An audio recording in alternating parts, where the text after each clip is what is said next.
so that when anybody says, I'm representing the will of the British people who want Brexit, that is changing now. The will of the British people is starting to go against Brexit. I speak as a Brexit voter who regrets that. I did it for reasons of accountability and democracy, but I now think it's going to be an economic catastrophe, an environmental catastrophe. We're going to be a low-wage lapdog to the US. Thank you, James. So what I want to know is, how are the parties going to represent the views of the British people as they are? Well, the polls I've seen suggest that actually the support for Brexit has remained pretty much as it was, and there's this new group that the pollsters have labelled Relievers, where they were Remainers last year, have accepted the results and now want to sort of get on with it. And the numbers that I've seen is that Leavers is around sort of 50+% as it was, then about 23% of people are these Relievers, and then there's about a quarter of the population who very much want to remain. Now, that's just the polls I've seen. You've seen something different, which I've not seen. Are different. And I think that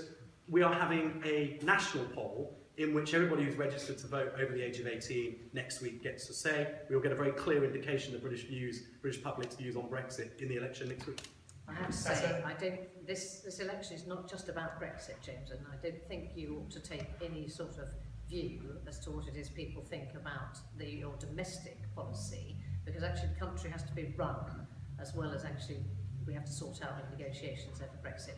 I don't think it's actually going to be sorted out in 2 years. I think it might be that we have to ask for an extension and an extension and an extension.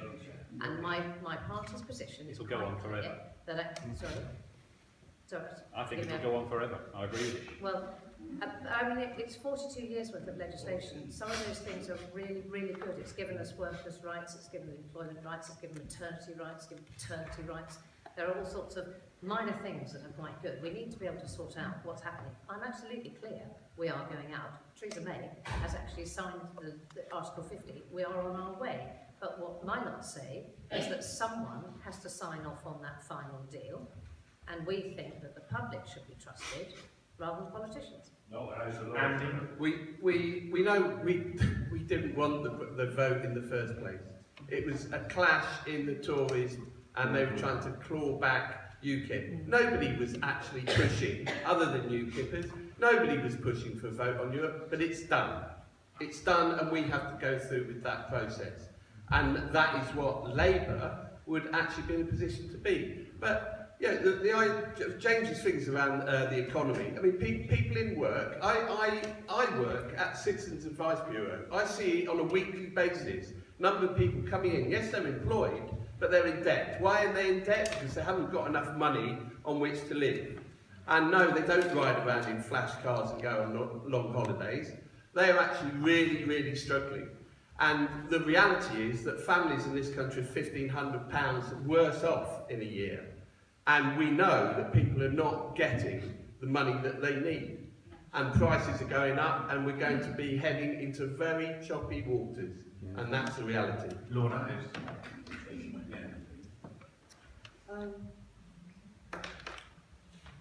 David Cameron said that even if the referendum vote was won by one vote, he would still stand by it.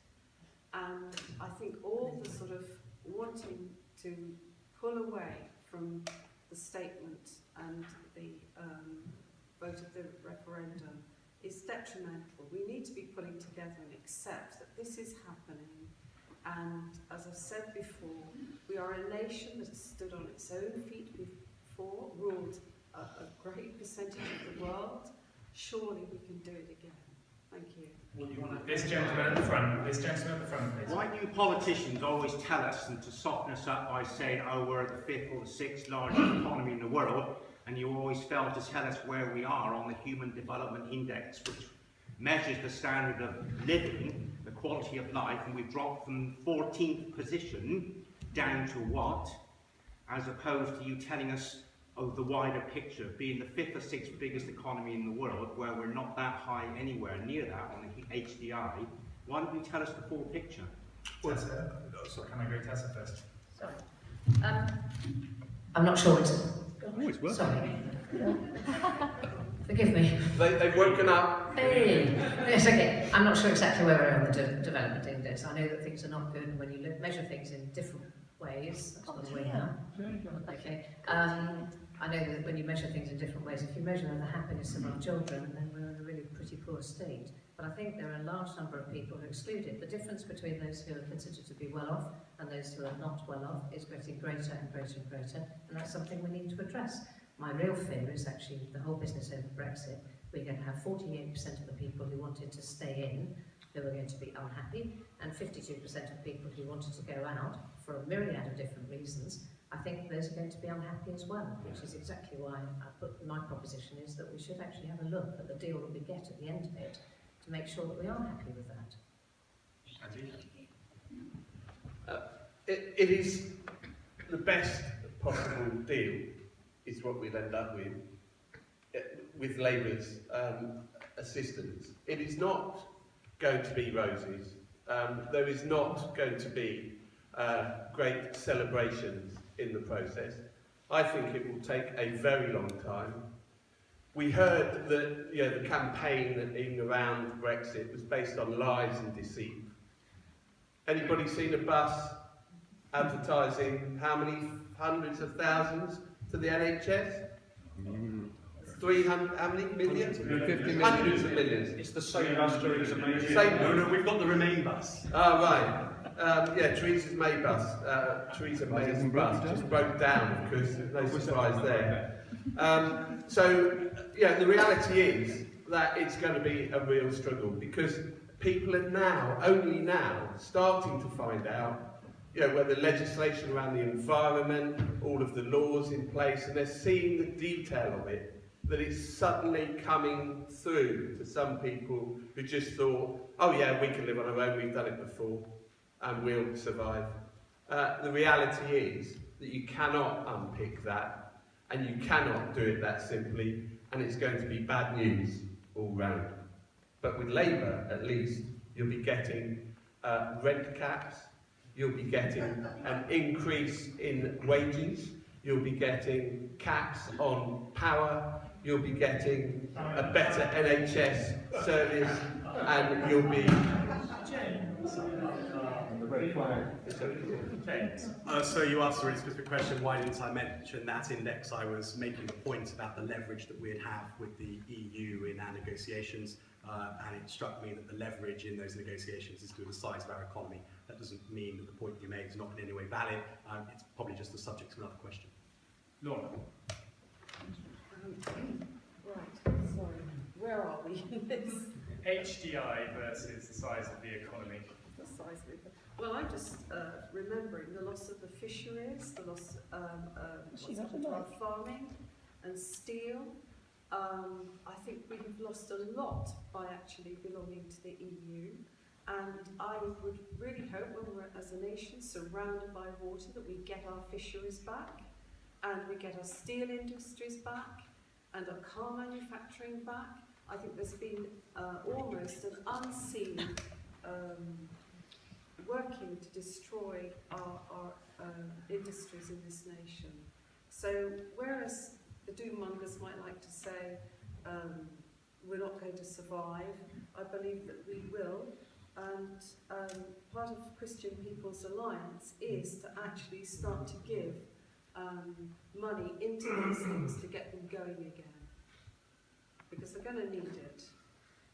And I do hope that some of you will actually go on our website and see the manifesto that we have up. Thank you very much. One last question on the subject of Europe from Mr. Burnham. Does the audience realise, always baffles me a bit, that if we leave the EU, we'll be better off by £18 billion. Now, £1 billion, I used to think was £1 million, but it's not apparently. It's £1,000 million. Now, what do you think we could do with £18 billion? With our social care, our national health, and all the rest of it. We don't have to pay these Germans, the French, and the Spaniards.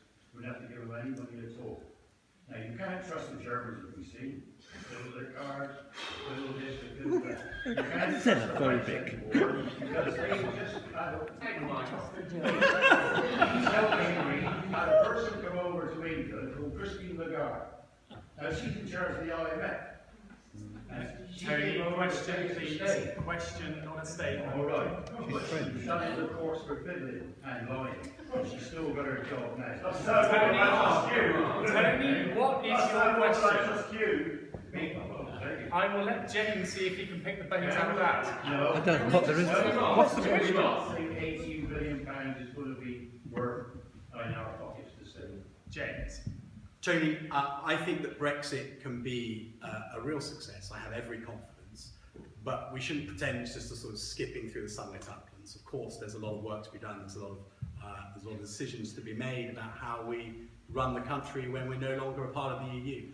I think we can make it a success, but it's never been that 18 billion figure lends itself to the sort of silly 350 million quid a month or a week, whatever it was, for the NHS. Those sorts of figures are rather too simplistic to just say we're no longer spending that in the EU, therefore we have it all to spend domestically.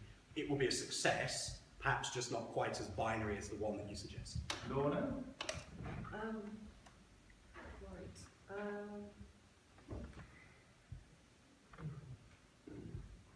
What exactly do you want me to answer on? What do you think that 18 billion is worth?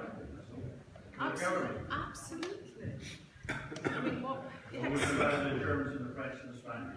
No, that's why I supported UKIP all those years, and why I'm for Brexit now. We have been paying over the odds into Europe and losing our democracy in the process. The European Court is one issue that we don't mention it now, but that's one area that would trouble me very much. Tessa? Tony, you have to remember the 18 billion you're talking about is the money that's come out of our pockets, so that money will just go straight into government.